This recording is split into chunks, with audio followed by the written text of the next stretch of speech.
US President Donald Trump said that an agreement aimed at ending Russia's war in Ukraine is closer than ever. This as his team reported progress after talks in Berlin.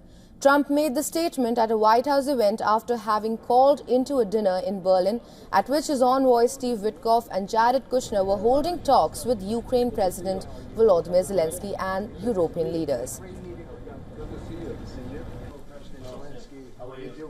And I think we're closer now, and they will tell you that they're closer now. We had numerous conversations with President Putin of Russia, and I think we're closer now than we have been ever. And we'll see what we can do. We want to save a lot of lives. We sell equipment to NATO. We don't spend any money, but we do want to see if we can save a lot of lives.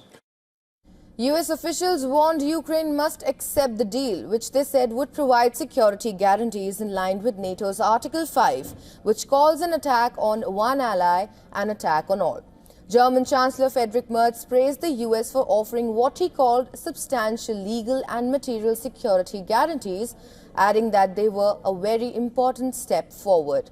The European leaders, in a joint statement at the Berlin talks, proposed a force as part of US-backed robust security guarantees aimed at preventing Russia from violating an agreement to end the war. The European statement, whose signatories included leaders of Britain, France and Germany, also outlined what it said were other points of agreement between the European leaders and US officials. It said Ukraine's military should continue receiving extensive support and maintain a peacetime strength of 800,000 troops. Also, that peace would be maintained by a US-led ceasefire and monitoring and verification mechanism that would identify violations and provide early warning of any future attacks. Zelensky met Witkoff and Kushner for a second day for talks at ending the war, building on a proposal initially put forward by Trump. The Ukrainian president said earlier that talks with US envoys were not easy but brought progress on the question of security guarantees. Zelensky hailed new security guarantees offered by Washington, but also said differences remained on the question of what territories Ukraine would have to cede to Russia.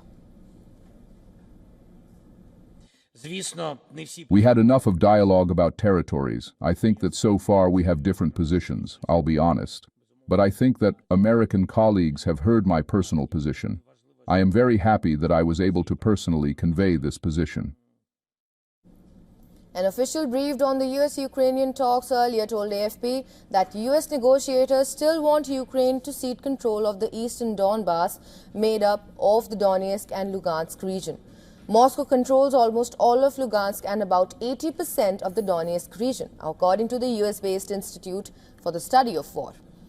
The official also said that Russian President Vladimir Putin wants territory and that US was demanding that Ukraine withdraw from the regions. European Union's von der Leyen said decisions on territories are for Ukraine to take. 34 years ago, this month, Ukrainians voted overwhelmingly for independence from Russia. They voted yes to Ukraine being Ukraine. That choice remains unbroken. The Ukrainians defended every day, admirably, on the battlefield. They deserve a peace worthy of their courage.